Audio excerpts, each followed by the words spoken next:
Welcome to Hire Power, the show where we cut through the noise and get real about hiring. I'm Kim Frost, founder of Frost Connections, and after 25 plus years in the search industry, I've seen what works and what absolutely doesn't. If you're a founder, CEO, VP, or HR leader who's tired of bad hires and ready to build a team that actually fits your culture and vision, you're in the right place. Let's get into it. Leading in chaos, how great leaders show up when nothing is certain. Happy New Year. Hope you all experience some happiness and quiet time. We had a wonderful time. My mom came to visit and we so enjoyed ourselves. So, what better way than to start the new year than talking about chaos? Yes, an oxymoron to what I just wish you all, but let's be real. 2025, while several things, chaos was there. If you've listened to my podcast for any amount of time, you've probably noticed I reference Harvard Business Review a lot. And that's intentional, not because they have all the answers, but because they consistently ask the right questions.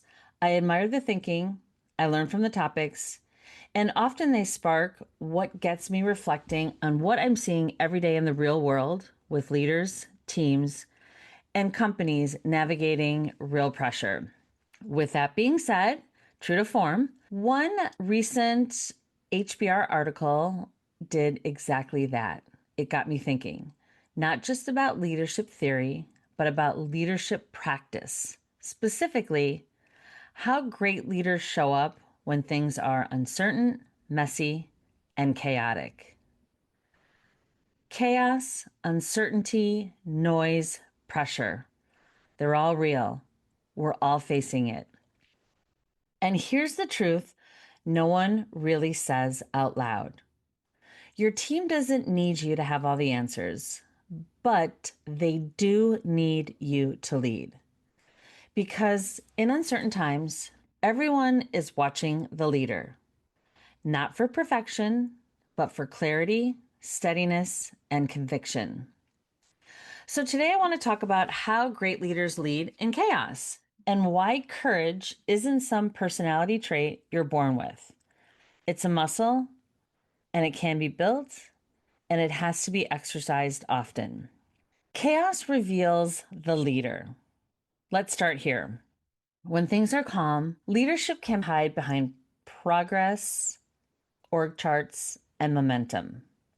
But when things get messy, layoffs, market shifts, supply chain issues, AI disruption, geopolitical instability, that's when real leadership is exposed. Your team is asking, sometimes silently, do you know who you are? Do you know what you stand for? Can I trust you when you're not sure either? Because here's the uncomfortable truth. Even if you're unsure, you still have to figure it out.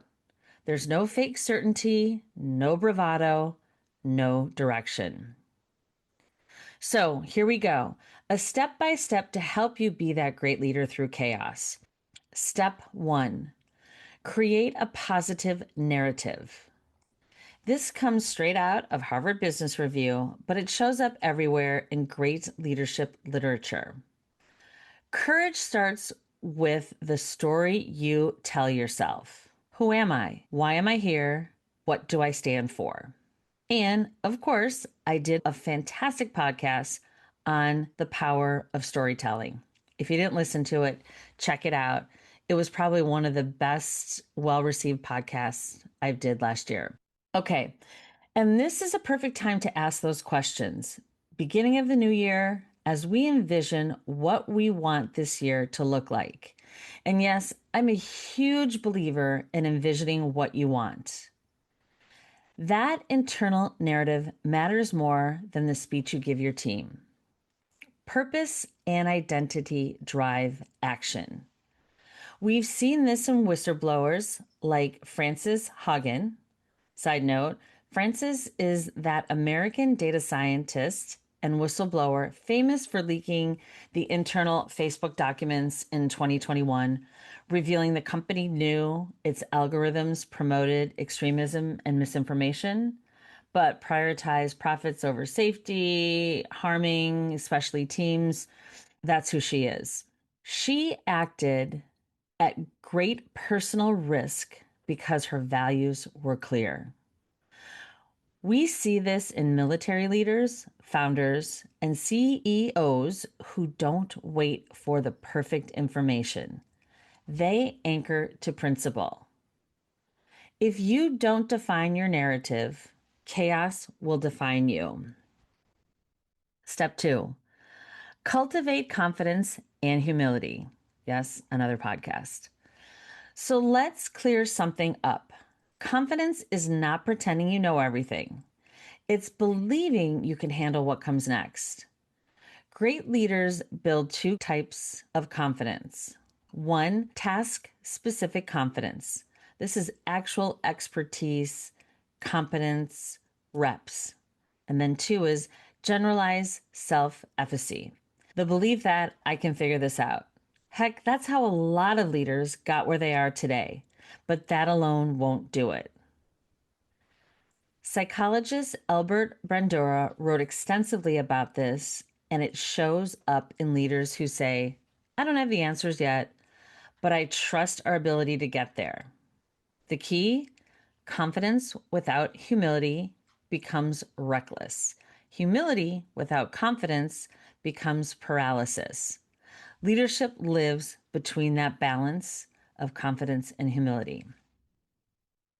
Step 3, take small steps. Act your way into knowing. This is one of my favorites, and it comes from the organizational theorist Carl Weck. He called it sense making. The idea is simple but powerful. You don't think your way into clarity, you act your way into it. Great leaders pilot instead of perfect, experiment instead of overanalyze, take small but reversible steps forward. In chaos, motion creates information. This is why agile teams outperform rigid ones. And by all means, you cannot wait for certainty. That's why you're leading. This is why leaders who wait for certainty get left behind. Step 4, find connection, because courage is a team support. Here's something leaders forget. You're not supposed to do this alone. Courage doesn't live in isolation, it lives in connections. The days of doing everything are long gone. Think about how AI is impacting how we work differently, and how, if we use AI correctly, it actually helps. Strong leaders intentionally build networks that provide moral support, encouragement when it's heavy, informational support, insight you don't have, resource support, the tools, the capital, the leverage, and lastly, appraisal support, honest feedback, not necessarily cheerleading. So if you don't have people that can challenge you and steady you, leadership will definitely be lonely and dangerous. Again, a previous Higher Rate podcast. No great leader is self-made, period. Step 5, stay calm. And yes, I'm going there. Now, HBR phrases this a little bit more academically, but I'll say it my way. As Tay says, and for those of you who aren't in the know, Tay is Taylor Swift. And as she says, you need to calm down. Fear is contagious, but so is steadiness. Emotional regulation is not soft, it's strategic. Great leaders use reframing instead of catastrophizing, rituals to create predictability, selective attention. Remember, not every fire is yours. That's something that I have learned throughout my career. And process focus over panic. Here's another great example. Think about Simone Biles, the Olympic athlete. When she experienced the twisties, she didn't push recklessly. She paused, she regulated, she reframed, she regained control. That is not weakness. That is mastery. So, what not to do? Let's be clear. Courage is not reckless defiance, performative toughness, ignoring data or dissent. Thoughtful, values driven action beats bold stupidity every time. Courage inspires courage. I'm going to leave you with this. Remember, above all, courage inspires courage. That's how good leaders lead. Your team takes cues from how you show up, how you speak when things are hard, how you decide when there's no perfect answer, how you anchor to purpose instead of panic. And the best part, courageous leadership isn't fixed. It's built through mindset, through small wins, strong networks, and purpose-driven conviction. It's a muscle, and we need to use it over and over and over again to continue that strength. And the world needs more leaders who are willing to build this muscle. In chaotic times, leadership isn't about being the loudest voice or having the fastest answer. It's about being the steadiest presence, knowing who you are, knowing what you stand for, and letting that guide your decisions, even when the path isn't clear yet.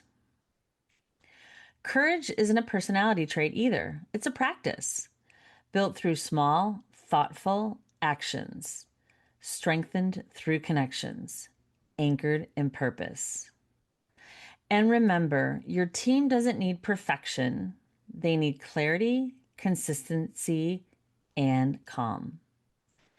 If you missed my prior podcast where I discussed this, please refer back to that. Because again, courage inspires courage. That's how great leaders lead, especially during times of chaos.